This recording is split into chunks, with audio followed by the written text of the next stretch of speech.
Зураба, ну, можливо, притомний менеджер, але виступити в авангарді законів про дезінформацію, закону про інформацію, один з них викликає менше питань, інший викликає більше питань. Це все-таки дивний політичний крок. Ну, я розумію, що це ініціював Ткаченко, але все-таки Бородянський презентував також ці законопроекти, і він також вважає, що це нормально. Хоча медіаспівтовариство їх критикує обидва, і навіть той, який називається «Про інформацію», який схвалюють наші західні партнери. От що означають ці обидва закони от для вас, як для медійника? От що означає. Закон про дезінформацію, який має відволікти нашу увагу від закону про медіа. І він так і зробив. А що не так? Ви кажете, що це недоречно. Це доречно чи як доречно? Просто відволікти увагу отут, а самому зробити отут. Те, що потрібно. Закон про медіа доволі жорстокий, якщо вони звернули увагу. Але вони від нього відволікли закон про дезінформацію, який взагалі є неприйнятним для людей, для журналістів, для суспільства і так далі.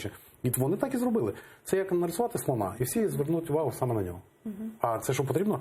Ви ж знаєте, що закон про медіа вже в парламенті. Так. Його після землі планують розглядати. Одним з пріоритетних, наскільки мені відомо. Всі забили ногами просто оцей закон про дезінформацію. Все спрацювало.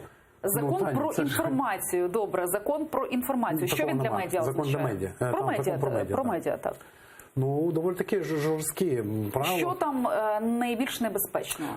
Перше, що вони дісталися інтернету. Так, нарешті. Я не знаю, нарешті не слава Богу, а просто не було ніколи. І от вперше вони пробують це впорядкувати.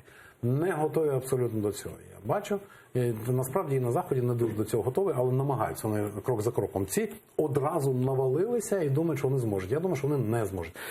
Я бачу небезпеку в тому, що цей закон не буде працювати цілком для всіх, як одне правило, але буде працювати точково і виборково. Вони не зможуть проконтролювати його виконання для всіх. А от коли буде ворожена, яка їм не подобається якась, то там вони зможуть придавити, наприклад, АТР не сподобається, або Суспільне, хоча Суспільне це в меншій степені, але будь-який політичний ворог і політичний канал, то вони його зможуть завдяки цьому закону легко придавити.